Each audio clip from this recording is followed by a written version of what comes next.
Bom, vamos falar um pouquinho sobre o fracasso do ato de 1º de maio, que já gerando repercussões aí no Palácio do Planalto, né?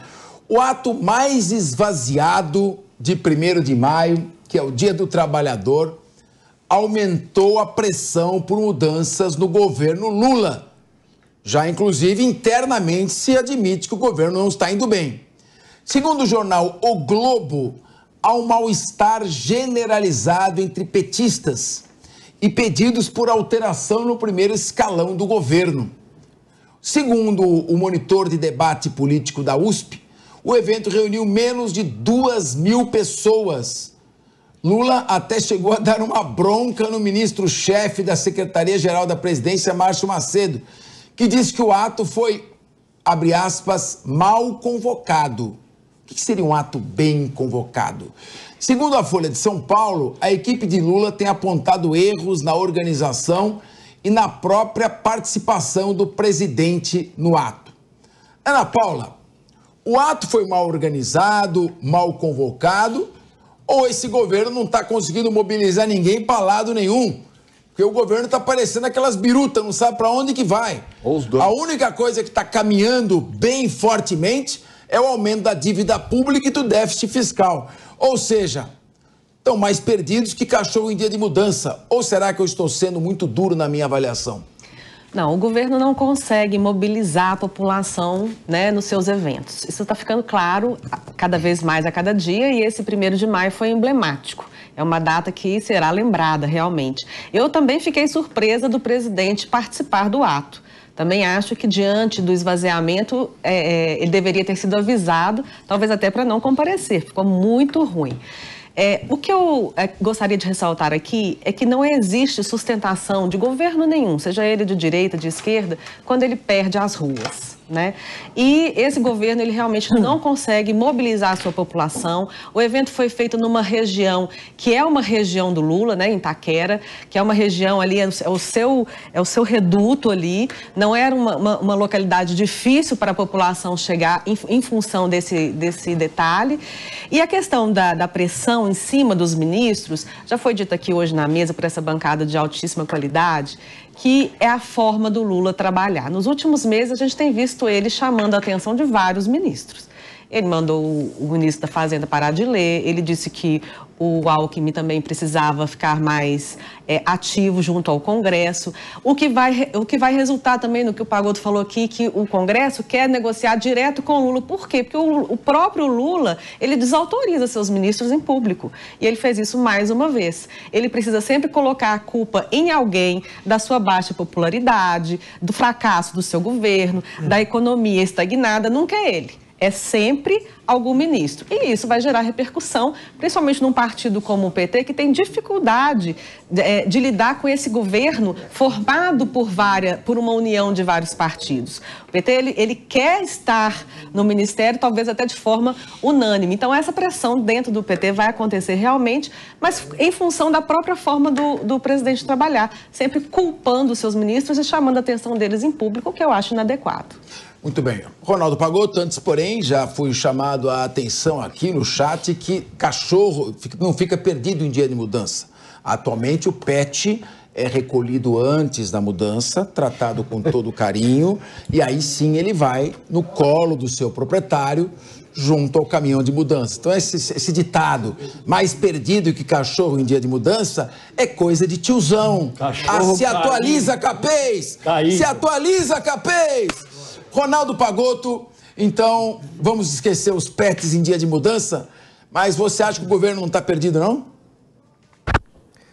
Capês, dizer que o governo está perdido ou não está perdido pelo ato de 1º de maio, que em geral é um ato das centrais sindicais, que nesse ato foi até um ato unificado, mas em outras épocas eram atos misturando mais o elemento da festa com o elemento de anunciar mudanças ou lutas concretas em que se estava colocada quais eram as bandeiras ou as chamadas pautas. Eu acho que esse ato, nesse ano, ele estava um pouco frio nesse tema, em termos de quais são as questões que estão sob debate de lutas concretas que os trabalhadores estão defendendo, ou quais são as celebrações, porque tem mudanças importantes e são significativas para o povo, mas isso é diluído numa sociedade como um todo. As centrais, eu acho que eu dividiria a responsabilidade do ato, que de fato não foi um ato bom, não dá para a gente tratar isso de outra maneira, foi um ato fraco, o 1º de maio na Praça da Sé, ou no Anhangabaú, ou que seja em outro lugar, como já foi feito aqui em São Paulo,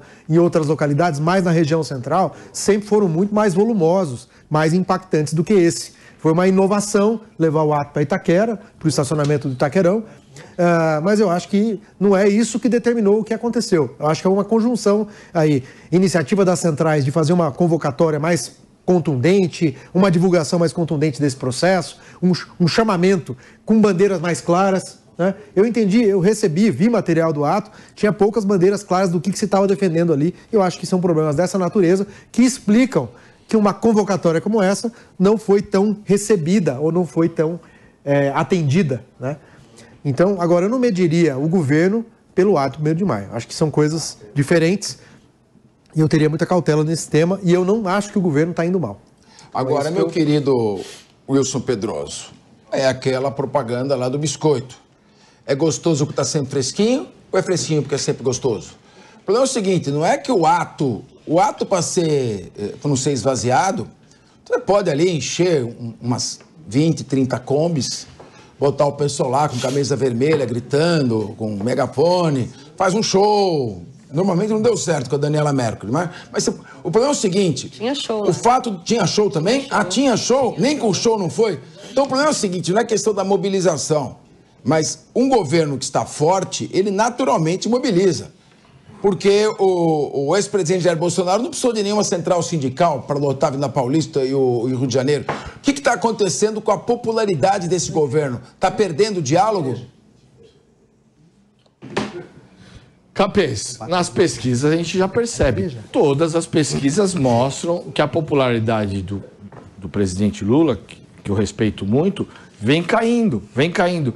E essa popularidade é um indicativo porque a economia vai mal. Os preços nos mercados, quem faz mercado, os preços do mercado não tem aquela história da picanha, da cervejinha. Pode vir ao longo do tempo. Hoje, o máximo é um contrafilé ali com um Guaraná Tubaína. Então, isso causa um reflexo acaba distanciando a população das grandes mobilizações. Acho que o presidente Lula já percebeu isso. Só que, como tinha grandes centrais sindicais, ele esperava uma grande mobilização. Mas as centrais também perderam força. As centrais, depois que perderam a questão do imposto sindical, elas perderam força. Elas tinham centrais, faziam atendimento, tinham sindicatos que elas atendiam no interior e acaba perdendo mobilização. Ou seja, o governo está perdendo popularidade, ou já perdeu popularidade ao longo dos meses, começou com 60%, hoje está com 48%, se eu não me engano, e as centrais sindicais perderam o seu contato junto com a população. Tanto é que você faz uma pesquisa, se as pessoas querem que volte o imposto sindical, as pessoas não querem. E as pessoas não querem se sindicalizar, porque elas já pagam, junto aos empregados, já pagam o seu plano de saúde, já tem a escola dos filhos, ou na rede pública ou na rede privada, e os sindicatos deixaram de representá-los. E está o reflexo aí nesse dia 1º de maio. Eu vou agora com a doutora Raquel Golinatti abordar um outro aspecto. O governo está tendo para lá de boa vontade da grande mídia com relação a ele. Você não se vê crítica nenhuma, está todo mundo bonitinho, tranquilo, estão elogiando. E mesmo assim parece que a grande mídia está perdendo aquela aquela capacidade de moldar a população. Ou seja, o que é dito é visto com extrema desconfiança. Talvez isso também possa refletir essa falta de sintonia. O governo não consegue mais contar, mesmo com o apoio de uma mídia obediente, com essa influência que ela exercia antes e hoje não exerce mais, uma população que recebe tudo sempre muito ressabiada. E mais do que um ato esvaziado, é a péssima assessoria do presidente Lula. Em época de desastre, de calamidade pública, em que ele deveria estar obrigatoriamente no Rio Grande do Sul, ele está num evento esvaziado, cheio e poluído de críticas. Uma das críticas são os recursos públicos, tanto da Lei Rouanet, em que foi autorizado 6,3 milhões para o evento e só conseguiram arrecadar 250 milhões de uma universidade particular, e também os recursos públicos de programa da Petrobras Cultural, que foi em torno de 3 milhões. Não contando isso, com essas críticas, também teve sua fala desastrosa numa campanha, clara campanha antecipada eleitoral para o candidato apoiado por ele, pelo presidente, o Boulos, e ainda falando que tem um adversário inimigo político aqui no município, no caso, o Nunes. E nesse sentido, claro que ele trouxe desconforto para o presidente do MDB, o Baleia Rossi, que prontamente se manifestou falando que não tem sentido taxar como adversário político um membro integrante do MDB. Então, foi um ato esvaziado, com péssima assessoria, com péssimas tomadas de decisões e politicamente, sim, desgastou o presidente ainda mais. Agora, minha querida Ana Paula, a gente costuma falar muito da sabedoria popular. Chega uma hora que você consegue falar, bom, houve um genocídio... Professor, deixa eu só corrigir, não foram 250 milhões, foram 250 mil. Foi autorizado 6,3 milhões de arrecadação pela Lei Rouanet e só conseguiu 250 mil por uma universidade particular de medicina. Então, só corrigindo.